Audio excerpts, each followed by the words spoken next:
Well, good morning and welcome back to the Broadcast Retirement Network.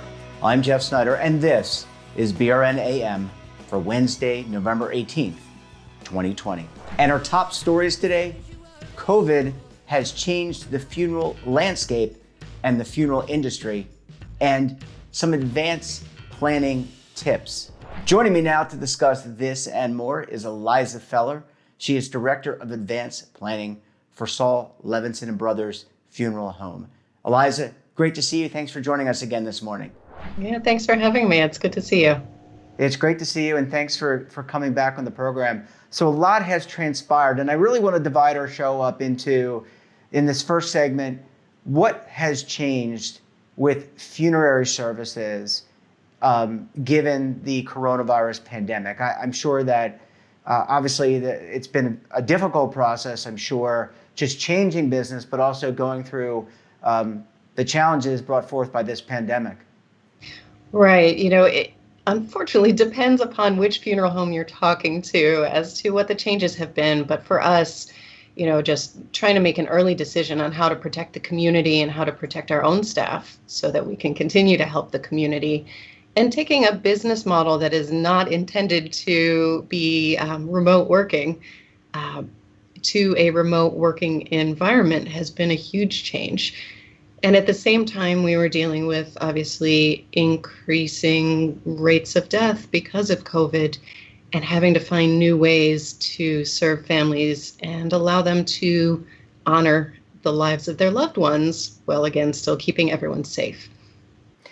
And so when I look online, I mean, I've attended funerals during the pandemic, and a lot of it is virtual. So you can now, you can't be in the same, well, let me ask this. You can't be in the sanctuary, I don't believe, but you can attend virtually, and the family will know that you're in attendance and being a part of the proceedings. Right. So, again, that varies funeral home to funeral home. We have not had services in our chapels inside the building since, I guess, March 16th or so. But we have managed to create an outdoor space where limited numbers of family members can be there. And then there's live streaming so that people can watch the service as it's going on. It's a big change. Funerals are designed for people to come together as a community, extended family, friends, and share some memories, even in that casual interaction before the service starts.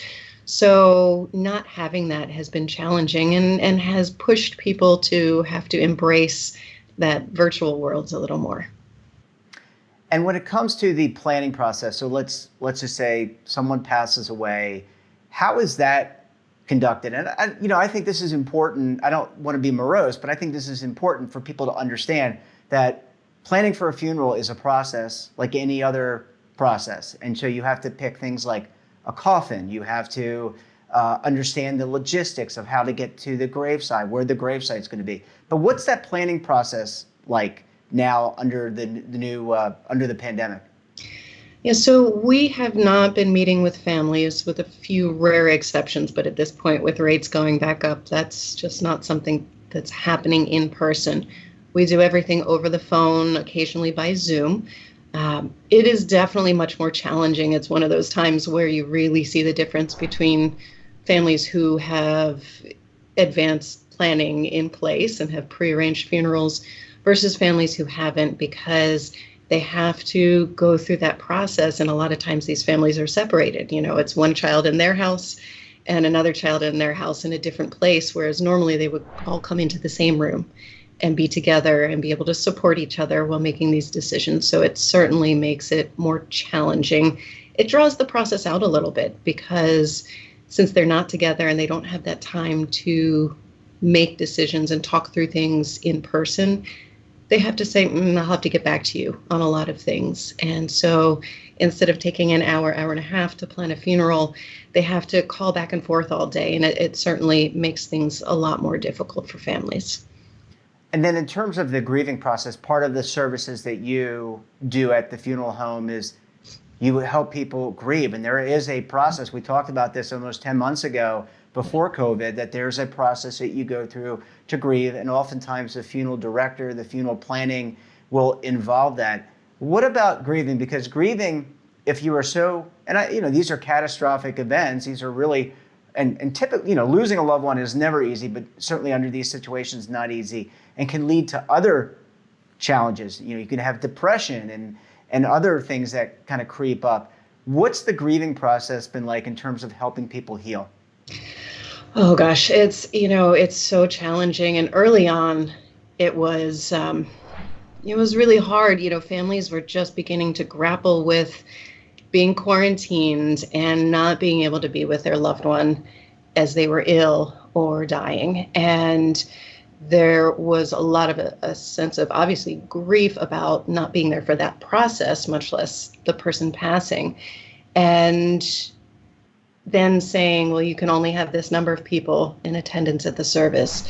And feeling like somehow that had been almost that a person's death, they felt kind of had no meaning. And that was just, as a funeral director, we heard that over and over again. And it's traumatic for us as well. And we really had to push families to think about ways that they could still make that kind of minimal service really mean something to honor the life of their loved one.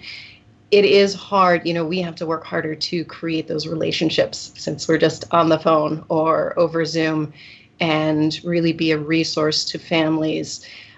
But you're talking about people, I think you mentioned, depression. I think we're all a little, that baseline of depression with everything that's going on right now. We're all there already, and the strain and the stress of that situation. And you add someone's death to that, you add not being able to be physically comforted by friends and family, not having that ongoing sense of community, people coming over to visit, going out for dinner with somebody. And it's just, there's layer upon layer upon layer of ways that this whole situation is much more difficult than it would be. And finding new ways to help with that process it's an ongoing challenge. Yeah, and I just think about, pre-COVID, you have almost like, you get together after the service and you kind of break bread, have a meal. You really can't do that in today's environment without spreading the virus. And so that is part of that healing process, knowing that you have family and friends around you. There's certainly a lot that people need to be thinking about. Eliza, I want to go to a very quick break. When we come back, we're going to talk about what you can do to advance plan, because I think we've learned some lessons here, and Eliza's going to share some with us when we come back. So stay tuned right here on BRN AM.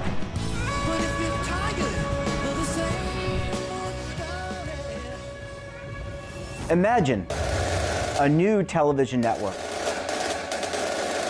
that will make you richer, healthier, and in control of your financial future.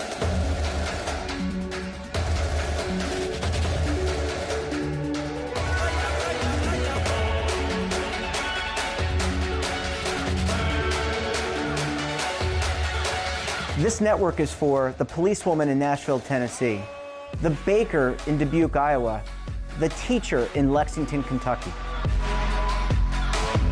We want to make the idea of savings and retirement culturally relevant.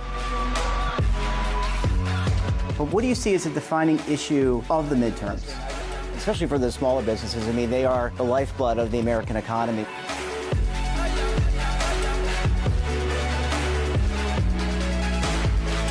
Featuring exclusive interviews, current affairs, and docuseries. 33 years old, you retired early. The philosophy is money only matters if it helps you live a life that you love. But you got to start thinking about retirement as soon as you get in. The Broadcast Retirement Network will drive very high engagement with premium partnerships. So this isn't retirement and savings for your parents or grandparents. This is for all Americans. And we're going to change the way you think about money.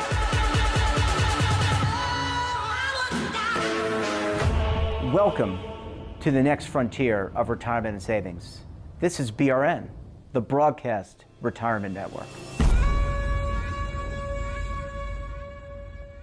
Hi folks, Joe Namath here, and if you're on Medicare, this is important.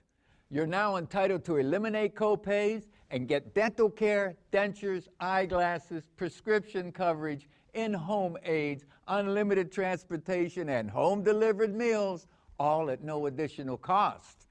Plus, your zip code may have coverage with the Give Back benefit that adds money back to your Social Security check every month. Look, with the uncertainty of the virus and vaccines, you need to get everything you're entitled to. Here's the bottom line. Call to get significant benefits at no additional cost and see if your zip code has coverage with the Give Back benefit. Millions of people have trusted the Medicare Coverage Helpline. You can too. Call now. It's free. Call 1-800-924-3920. That's 1-800-924-3920. Welcome back. We're talking to Eliza Fowler. She's Director of Advanced Planning for Saul Levinson Brothers Funeral Home. Eliza, thanks so much for staying with us this morning. Of course, it's an important topic.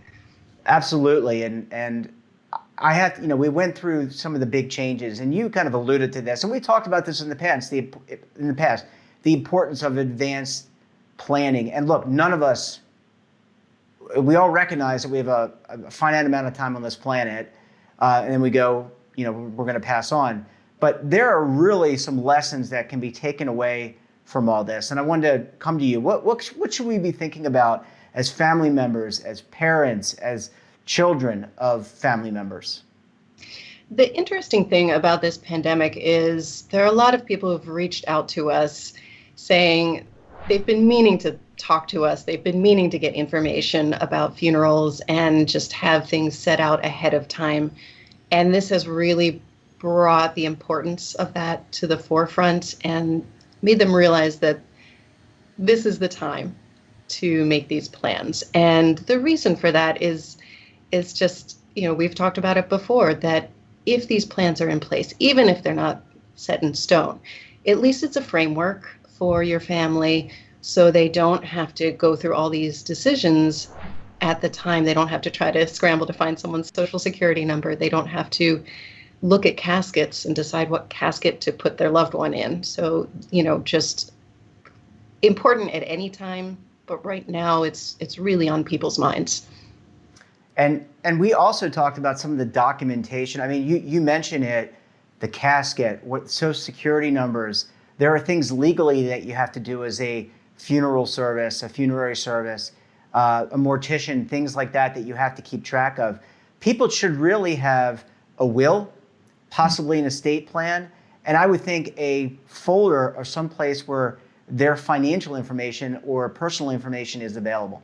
Absolutely. It's one of those things that people shouldn't have to scramble to find at the time. If someone passes away and you're trying to work out travel plans and all sorts of details, and having to go search for someone's mother's maiden name or their social security number is something that a funeral home can have on file, or something that they can have on file at home. We've spoken before about wills, and people say, well, I'm going to put my intentions in my will.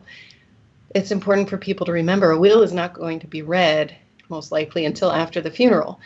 So making sure those funeral plans are available ahead of time. But also that other documentation you spoke about, we have a resource for families to gather all sorts of information about where their various bank accounts are, what property they own, credit cards, stocks, things like that, that your family won't have to then go searching through your entire house, because, they usually have to close out empty out a house or a condo or even a nursing home room, quickly. And they don't want to have to go through also all the paperwork just to figure out where, all that financial property may be. And let's be clear. I mean, death is not for just the elderly. People unfortunately pass away not just because of COVID, but they can, I'm 48. People die at age 48. They die. And what is the general rule of thumb in terms of planning? I mean, you don't want to be a 22-year-old and thinking about, what's going to happen to you. But is it? But when you get married, is it when you begin to have children? When you have, is it a little bit later in life? Into your 40s. Any rules of thumb there that you can think of? It's a challenging conversation at any age, but really as soon as possible. Marriage, that's an important time to figure out, to have that conversation about what your intentions are after you pass. If you're choosing cemetery plots, where do you want those to be? That's a tough age to make that decision. We're also mobile these days. But certainly you don't want a spouse to be in the position, God forbid something happens at a young age, to have to make all those decisions kind of on the fly. And sometimes people make decisions that afterward they say, you know what, if I had had time to think about it, that's not what I would have done. So, I'm not that old, I like to say, but I have my plans in place. And, my husband and I, it took us several conversations about cemetery plots and our intentions, but we had to, I knew more than a lot of other people in this world, unfortunately, that I've seen those situations occur, and someone, either something just very sudden and tragic happens, or someone gets ill at a younger age. And I see a spouse have to decide where they want to pick cemetery plots, and they have to go out to the cemetery and look at the ground and say, I want my partner to be buried by that tree. And it's kind of heartbreaking to watch, for all the obvious reasons. Yeah, I mean, it's just part of the natural process. And I think a lot of people probably don't do it because it is a painful conversation. Mm-hmm. Eliza, I guess last question for the segment, and that's around pre-planning. Are you seeing more families? We talked about this before. You can actually pre-plan for a funeral and make payments over a period of time. Funerals are not inexpensive. I mean, there's a cost to, having a plot and all these things. Are you seeing people, purchase pre-planning of services and whatnot? Yes, actually more than usual. And it was something that the industry as a whole wasn't sure what was going to happen with the pandemic. And certainly finances are difficult for a lot of people right now. But we're actually finding more people who want to at least begin to pay, even a small portion, to start to set aside funds so that their family will owe less at the time. But a lot more people are calling us to make arrangements, and of those people who reach out to us, more than usual are starting to prepay. Yeah, as I mentioned before, I don't want to sound like a broken record, but it's just part of the process. And there's financial planning, mm-hmm. and there's planning when you're going to leave the planet, and so those are things that you really need to think about. Well, Eliza, we're going to leave it there. Really interesting discussion. Really appreciate you taking some time to speak with us, and we look forward to having you back on the program again very soon. Thank you for having me. It's good to be here. And that wraps up this episode of BRN AM. Have a topic of interest or someone you think we should talk to? Drop us a line. And don't forget, for all the news in retirement, markets, technology, personal finance, so much more, check out our daily newsletter, The Morning Pulse. So until tomorrow, I'm Jeff Snyder. Stay safe, keep on saving, and don't forget, roll with the changes.